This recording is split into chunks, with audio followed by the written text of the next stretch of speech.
Almost 3000-4000 every day grow ಆಗಿ 6 months ಅಲ್ಲಿ 80,000 investment 4 lakh ತನಕ ಗ್ರೋ ಆಯ್ತು. ಸೊ 4 ಲಕ್ಷ ತನಕ ಗ್ರೋ ಆದ ತಕ್ಷಣ ನನಗೆ ಏನಾಯ್ತು ಅಂದ್ರೆ ಸಖತ್ ಅಲ್ವಾ ಇದು. ಅವಾಗಿನ್ನು ಕಾಲೇಜ್ ಡೇಸ್ ಅಲ್ಲಿ ಬೇರೆ ಇದ್ದೆ. ಅದಾದ್ಮೇಲೆ ಏನಾಯ್ತು ಅಂತ ಹೇಳಿದ್ರೆ ನೆಕ್ಸ್ಟ್ ಕಾಲೇಜ್ಗೆ ಹೋಗ್ಬೇಕಾದ್ರೆ ಲ್ಯಾಂಬೋರ್ಗಿನಿನಲ್ಲೇ ಹೋಗೋದು. ಟ್ರೇಡ್ ಆಗ್ತೆ 10,000 ಲಾಭ ಆಯ್ತು. 2ನೇ ಟ್ರೇಡ್ ಆಗ್ತೆ, ಅದಾದ್ಮೇಲೆ ಮತ್ತೆ 10,000 ಲಾಭ ಆಯ್ತು. 3ನೇ ಟ್ರೇಡ್ ಆಗ್ತೆ, ರಷ್ಯಾ ಉಕ್ರೇನ್ ವಾರ್ ಟೈಮ್ ಬಂತು, 30,000 ಲಾಸ್ ಆಯ್ತು.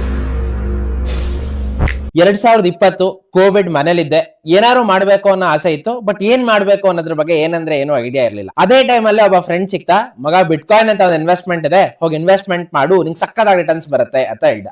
ನಾನು ಕಾಲೇಜ್ ಡೇಸ್ ಇಂದಾನೆ ಅರ್ನ್ ಮಾಡ್ತಾ ಇದ್ದೆ. ಅರೌಂಡ್ 3 lakhs ತನಕ ನನ್ನ ಹತ್ರ ಸೇವಿಂಗ್ಸ್ ಇತ್ತು. ಆ 3 lakhs ಅಲ್ಲಿ 80,000 rupees ನಾನು ಏನ್ ಮಾಡಿದೆ ಅಂತ ಹೇಳಿದ್ರೆ ಬಿಟ್ಕಾಯಿನ್ ಮೇಲೆ ಇನ್ವೆಸ್ಟ್ಮೆಂಟ್ ನ ಮಾಡಿದೆ. ಇನ್ವೆಸ್ಟ್ಮೆಂಟ್ ಮಾಡಿದ ಗಳಿಗೆ ಬಹಳ ಅಂದ್ರೆ ಬಹಳ ಚೆನ್ನಾಗಿತ್ತು. ಇನ್ವೆಸ್ಟ್ಮೆಂಟ್ ಮಾಡಾದ್ಮೇಲೆ ನನ್ನ ಕೆಲಸ ಏನೂ ಇರಲಿಲ್ಲ. ದಿನ ಬೆಳಗ್ಗೆ ಹೇಳೋದು ಬ್ರೋಕರ್ ಅಕೌಂಟ್ ನೋಡೋದು, ದಿನ ಬೆಳಗ್ಗೆ ಹೇಳೋದು ಬ್ರೋಕರ್ ಅಕೌಂಟ್ ನೋಡೋದು. ಎವ್ರಿ ಡೇ 3,000, 4,000, 3,000, 4,000 ಈ ತರ ಲಾಭ ಬರ್ತಾ ಇತ್ತು ನನಗೆ. ಸೊ ಅವಾಗಿಂದ ಯಾರು ಮಾರ್ಕೆಟ್ ಅಲ್ಲಿ ಬಿಟ್ಕಾಯಿನ್ ಮೇಲೆ ಇನ್ವೆಸ್ಟೆಡ್ ಇದ್ರೆ ಅವಾಗ ನಿಮಗೆ ಗೊತ್ತಿರುತ್ತೆ. ಬಿಟ್ಕಾಯಿನ್ ಫುಲ್ ಬುಲ್ ರನ್ ಅಲ್ಲಿ ಇತ್ತು. ನನಗೇನು ಸಿಕ್ಕಾಪಟ್ಟೆ ನಾಲೆಡ್ಜ್ ಇತ್ತು ಅಂತ ಹೇಳಲ್ಲ ಅವಾಗ ನಾನು. ನನಗೆ ಏನಂದ್ರೆ ಏನೋ ಗೊತ್ತಿರಲಿಲ್ಲ, ಎಳ್ಳಷ್ಟು ನಾಲೆಡ್ಜ್ ಇರಲಿಲ್ಲ. ಎಳ್ಳಷ್ಟು ನಾಲೆಡ್ಜ್ ಇಲ್ದೇನೆ ಡೈಲಿ 3,000, 4,000 ದುಡಿತಾ ಇದೆ. ಬರೀ ಬೇಸಿಕ್ ನಾಲೆಡ್ಜ್ ನ ಇಟ್ಕೊಂಡು ಸ್ಟಾಕ್ ಮಾರ್ಕೆಟ್ಸ್ ಅಲ್ಲಿ ದುಡ್ಡು ಮಾಡೋದಕ್ಕೆ ಸಾಧ್ಯ ಇಲ್ಲ. ಬಟ್ ಆದ್ರೆ ಆ ಬೇಸಿಕ್ ಕೋರ್ಸ್ ಅನ್ನ ಸೆಲ್ ಮಾಡಿ ಅದಾದ್ಮೇಲೆ ನಿಮಗೆ ಅಡ್ವಾನ್ಸ್ಡ್ ಕೋರ್ಸ್ ನೀವು ತಗೊಬೇಕು ಅಂದ್ರೆ 60,000, 65,000, 40,000, ಕೆಲವರಂತೂ ಬೇಸಿಕ್ ಕೋರ್ಸಿಗೆ 6,500, 7,000, 8,500 ಚಾರ್ಜಸ್ ಮಾಡ್ತಾ ಇದ್ದಾರೆ. ಪ್ರಾಬ್ಲಮ್ ಏನಾಗ್ತಾ ಇದೆ ಅಂತ ಹೇಳಿದ್ರೆ ಅದರಿಂದ ಆ ಇನ್ಸ್ಟಿಟ್ಯೂಟ್ ಗ್ರೋ ಆಗ್ತಾ ಇದೆ. 1,000 ಜನ 60,000 ಜನಕ್ಕೆ ಹೇಳ್ಕೊಟ್ಟಿದೀವಿ ಅಂತ ಹೇಳ್ತಾ ಇದ್ದಾರೆ. ಸೊ ಅದರಿಂದ ಹೆಲ್ಪ್ ಆಗ್ತಾ ಇರೋದು ಯಾರಿಗೆ ಅಂತ ಹೇಳಿದ್ರೆ ಜನಸಾಮಾನ್ಯರಿಗ ಅಂತ ಹೇಳಿದ್ರೆ ಡೆಫಿನೆಟ್ಲಿ ಜನಸಾಮಾನ್ಯರಿಗೆ ಹೆಲ್ಪ್ ಆಗ್ತಾ ಇಲ್ಲ. ಹೆಲ್ಪ್ ಆಗ್ತಾ ಇರೋದು ಆ ಇನ್ಸ್ಟಿಟ್ಯೂಟ್ಸ್ಗೆ. ಅದಕ್ಕೋಸ್ಕರ ನಾನೇನ್ ಮಾಡ್ಬೇಕು ಅಂತ ಇದ್ದೀನಿ ಅಂತ ಹೇಳಿದ್ರೆ ಸ್ಟಾಕ್ ಮಾರ್ಕೆಟ್ ಎಜುಕೇಶನ್ ಅನ್ನ ಕಂಪ್ಲೀಟ್ಲಿ ಫ್ರೀ ಆಗಿ ನಾನು ಇದೇ ಯೂಟ್ಯೂಬ್ ಚಾನಲ್ ಅಲ್ಲಿ ಒಂದೇ ಪ್ಲೇ ಲಿಸ್ಟ್ ಅಲ್ಲಿ ಮಾಡ್ಬೇಕು ಅಂತ ನಾನು ನಿಮ್ ಮುಂದೆ ಬಂದಿದ್ದೀನಿ. ಲಾಸ್ಟ್ ಫೈನಾನ್ಷಿಯಲ್ ಇಯರ್ ಅಲ್ಲಿ ನಾನು American academy of financial management ಇಂದ ಚಾರ್ಟೆಡ್ ವೆಲ್ತ್ ಮ್ಯಾನೇಜರ್ ಅನ್ನೋ ಎಕ್ಸಾಮ್ ಕ್ಲಿಯರ್ ಮಾಡಿದ್ದೀನಿ. ಇದು ಗ್ಲೋಬಲ್ ಸರ್ಟಿಫಿಕೇಶನ್. ಇಂಡಿಯಾದಲ್ಲಿ ಆಲ್ಮೋಸ್ಟ್ 1,000 ಪೀಪಲ್ ಇದ್ದಾರೆ, ಅದ್ರಲ್ಲಿ ನಾನು ಒಬ್ಬ. ಇದ್ರ ಜೊತೆಗೆ ಇಂಡಿಯಾದ ಎಕ್ಸಾಮ್ ಆದ NISM ರಿಸರ್ಚ್ ಅನಲಿಸ್ಟ್ ಕ್ಲಿಯರ್ ಮಾಡಿದ್ದೀನಿ. ಇದು ನನ್ನ ಕ್ರೆಡಿಬಿಲಿಟಿ.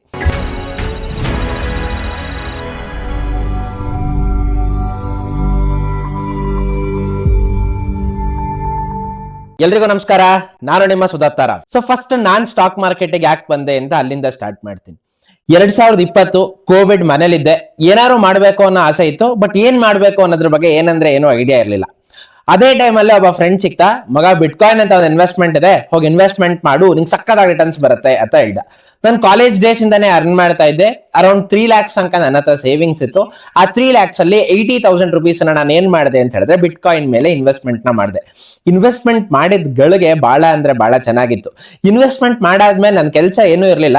ದಿನ ಬೆಳಗ್ಗೆ ಹೇಳೋದು ಬ್ರೋಕರ್ ಅಕೌಂಟ್ ನೋಡೋದು, ದಿನ ಬೆಳಗ್ಗೆ ಹೇಳೋದು ಬ್ರೋಕರ್ ಅಕೌಂಟ್ ನೋಡೋದು. ಎವ್ರಿ ಡೇ 3,000, 4,000, 3,000, 4,000 ಈ ತರ ಲಾಭ ಬರ್ತಾ ಇತ್ತು ನನಗೆ.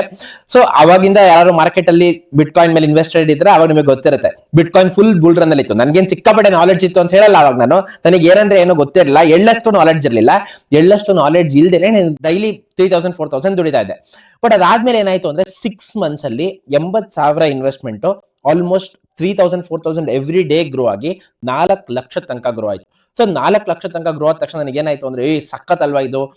ಅವಾಗಿನ್ನು ಕಾಲೇಜ್ ಡೇಸ್ ಅಲ್ಲಿ ಬೇರೆ ಇದ್ದೆ. ಅದಾದ್ಮೇಲೆ ಏನಾಯ್ತು ಅಂತ ಹೇಳಿದ್ರೆ ಇನ್ನೊಂದು ನಂದು ಉಳಿದಿರೋ ಸೇವಿಂಗ್ಸ್ ಎಲ್ಲದನ್ನೂ ತಂದು ನಾನು ಮಾರ್ಕೆಟಿಗೆ ಹಾಕಿದ್ರೆ ದಿನಕ್ಕೆ 10,000, 12,000 ದುಡಿಬಹುದು. ದಿನಕ್ಕೆ 10ರಿಂದ 12,000 ಅಂತ ಹೇಳಿದ್ರೆ ತಿಂಗಳಿಗೆ ಏನಿಲ್ಲ ಅಂದ್ರೆ ಒಂದು 3 ಲಕ್ಷ ರೂಪಾಯಿ ಬರುತ್ತೆ. ತಿಂಗಳಿಗೆ 3 ಲಕ್ಷ ಅಂದ್ರೆ ವರ್ಷಕ್ಕೆ 36 ಲಕ್ಷ. ನೀನ್ ಯಾವ್ದು ಕಾರ್ಪೊರೇಟ್ ಕೆಲಸದ ಅವಶ್ಯಕತೆನೇ ಇಲ್ಲ. ನಾನು ಇನ್ವೆಸ್ಟ್ಮೆಂಟ್ ಮಾಡಿದ್ರೆ ಸಖತ್ ರಿಟರ್ನ್ಸ್ ಬರುತ್ತೆ ಅನ್ನೋ ಎಕ್ಸ್ಪೆಕ್ಟೇಷನ್ ಅಲ್ಲಿ ಇದ್ದೆ. ಅದಾದ್ಮೇಲೆ ಏನಾಯ್ತು ಅಂತ ಹೇಳಿದ್ರೆ ಯಾವಾಗ 2ನೇ ಇನ್ವೆಸ್ಟ್ಮೆಂಟ್ ಮಾಡಿದೆ, ಎಲ್ಲ ಸೇವಿಂಗ್ಸ್ ಅನ್ನ ಒಟ್ಟುಗೂಡಿಸಿ, ಅವಾಗ ನನಗೆ 2ನೇ ಇನ್ವೆಸ್ಟ್ಮೆಂಟ್ ಮಾಡಿದ ಗಳಿಗೆ ಚೆನ್ನಾಗಿರ್ಲಿಲ್ಲ.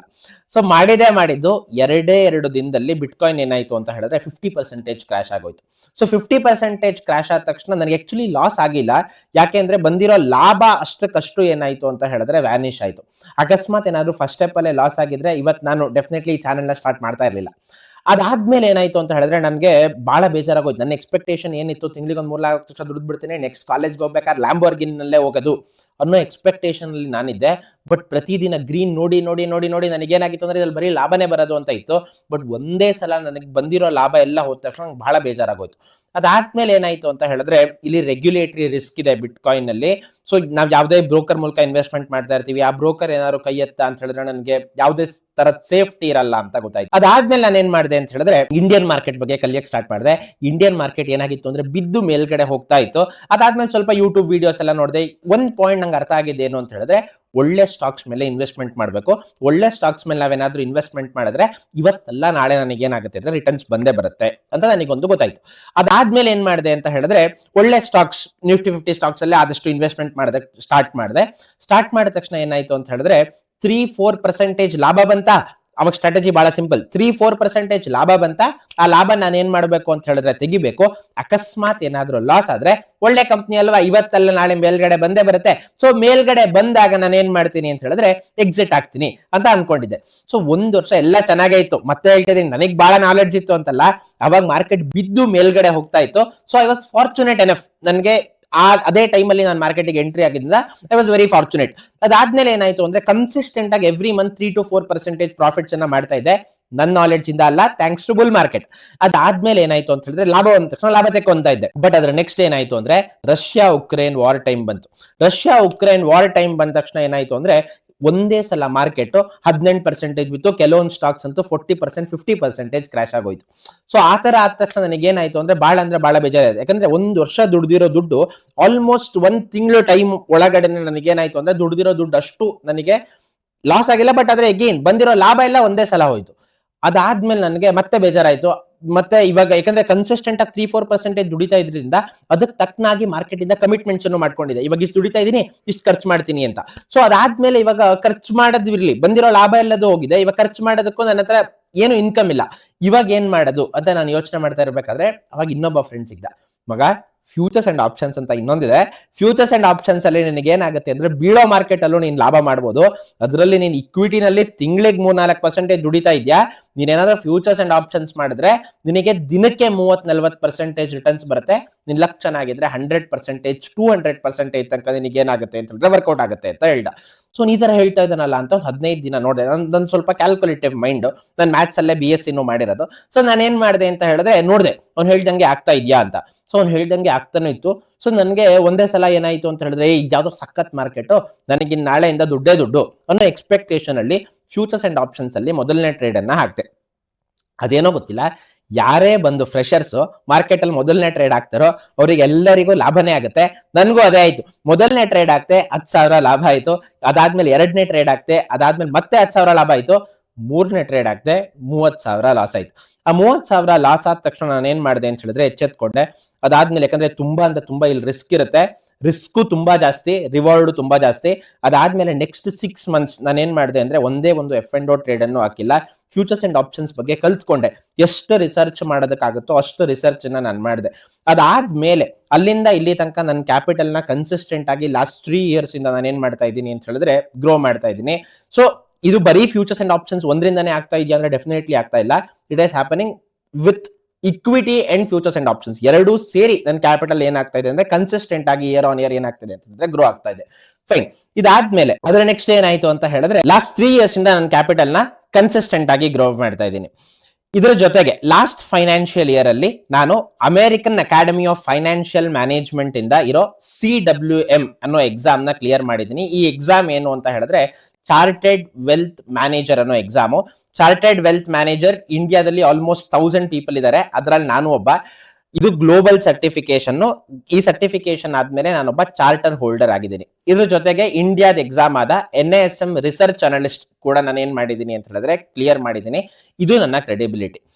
ಇದ್ರ ಜೊತೆಗೆ ನಾನು ಈ ಯೂಟ್ಯೂಬ್ ಚಾನೆಲ್ ನ ಸ್ಟಾರ್ಟ್ ಮಾಡ್ತಾ ಇರೋ ಉದ್ದೇಶ ಏನು ಅಂತ ಹೇಳಿದ್ರೆ ಕರ್ನಾಟಕದಲ್ಲಿ ಏನಾಗ್ಬಿಟ್ಟಿದೆ ಅಂದ್ರೆ ಸ್ಟಾಕ್ ಮಾರ್ಕೆಟ್ ಎಜುಕೇಶನ್ ನ ಹೇಳ್ಕೊಡ್ತೀನಿ ಅನ್ನೋ ಉದ್ದೇಶದಲ್ಲಿ ಜನಗಳು ದುಡ್ಡು ಮಾಡ್ತಾ ಇದಾರಾ ಅಂತ ಹೇಳಿದ್ರೆ ಡೆಫಿನೆಟ್ಲಿ ಜನಗಳು ದುಡ್ಡು ಮಾಡ್ತಾ ಇಲ್ಲ, ಆ ಇನ್ಸ್ಟಿಟ್ಯೂಟ್ಸ್ ದುಡ್ಡು ಮಾಡ್ತಾ ಇದ್ದಾರೆ. ಯಾಕೆ ಈ ತರ ಹೇಳ್ತಾ ಇದ್ದೀನಿ ಅಂತ ಹೇಳಿದ್ರೆ ಬರೀ ಬೇಸಿಕ್ ನಾಲೆಡ್ಜ್ ನ ಇಟ್ಕೊಂಡು ಸ್ಟಾಕ್ ಮಾರ್ಕೆಟ್ಸ್ ಅಲ್ಲಿ ದುಡ್ಡು ಮಾಡೋದಕ್ಕೆ ಸಾಧ್ಯ ಇಲ್ಲ. ಬಟ್ ಆದ್ರೆ ಆ ಬೇಸಿಕ್ ಕೋರ್ಸ್ ಅನ್ನ ಸೆಲ್ ಮಾಡಿ ಅದಾದ್ಮೇಲೆ ನಿಮಗೆ ಅಡ್ವಾನ್ಸ್ಡ್ ಕೋರ್ಸ್ ನೀವು ತಗೊಬೇಕು ಅಂದ್ರೆ 60,000, 65,000, 40,000, ಕೆಲವರಂತೂ ಬೇಸಿಕ್ ಕೋರ್ಸಿಗೆ 6,500, 7,000, 8,500 ಇಲ್ಲಿ ತನಕ ಏನ್ ಮಾಡ್ತಾ ಇದ್ದಾರೆ ಅಂತ ಹೇಳಿದ್ರೆ ಚಾರ್ಜಸ್ ಮಾಡ್ತಾ ಇದ್ದಾರೆ. ಬಟ್ ಪ್ರಾಬ್ಲಮ್ ಏನಾಗ್ತಾ ಇದೆ ಅಂತ ಹೇಳಿದ್ರೆ ಅದರಿಂದ ಆ ಇನ್ಸ್ಟಿಟ್ಯೂಟ್ ಗ್ರೋ ಆಗ್ತಾ ಇದೆ. ನಂಬರ್ 1 ಇನ್ಸ್ಟಿಟ್ಯೂಟ್ ಆಗ್ತಾ ಇದ್ದಾರೆ. ಅದಾದ್ಮೇಲೆ 50,000 ಜನ 60,000 ಜನಕ್ಕೆ ಹೇಳ್ಕೊಟ್ಟಿದೀವಿ ಅಂತ ಹೇಳ್ತಾ ಇದ್ದಾರೆ. ಸೊ ಅದರಿಂದ ಹೆಲ್ಪ್ ಆಗ್ತಾ ಇರೋದು ಯಾರಿಗೆ ಅಂತ ಹೇಳಿದ್ರೆ ಜನಸಾಮಾನ್ಯರಿಗ ಅಂತ ಹೇಳಿದ್ರೆ ಡೆಫಿನೆಟ್ಲಿ ಜನಸಾಮಾನ್ಯರಿಗೆ ಹೆಲ್ಪ್ ಆಗ್ತಾ ಇಲ್ಲ, ಹೆಲ್ಪ್ ಆಗ್ತಾ ಇರೋದು ಆ ಇನ್ಸ್ಟಿಟ್ಯೂಟ್ಸ್ಗೆ. ಅದಕ್ಕೋಸ್ಕರ ನಾನೇನ್ ಮಾಡ್ಬೇಕು ಅಂತ ಇದ್ದೀನಿ ಅಂತ ಹೇಳಿದ್ರೆ ಕಂಪ್ಲೀಟ್ಲಿ ಫ್ರೀ ಆಗಿ, ಯಾಕಂದ್ರೆ ಎಜುಕೇಶನ್ ಎಲ್ಲರಿಗೂ ಲಭ್ಯವಾಗಿರ್ಬೇಕು, ಕಂಪ್ಲೀಟ್ಲಿ ಫ್ರೀ ಆಗಿ ಸ್ಟಾಕ್ ಮಾರ್ಕೆಟ್ ಎಜುಕೇಶನ್ ಅನ್ನ ನಾನು ಇದೇ ಯೂಟ್ಯೂಬ್ ಚಾನಲ್ ಅಲ್ಲಿ ಒಂದೇ ಪ್ಲೇ ಲಿಸ್ಟ್ ಅಲ್ಲಿ ಮಾಡ್ಬೇಕು ಅಂತ ನಾನು ನಿಮ್ ಮುಂದೆ ಬಂದಿದ್ದೀನಿ.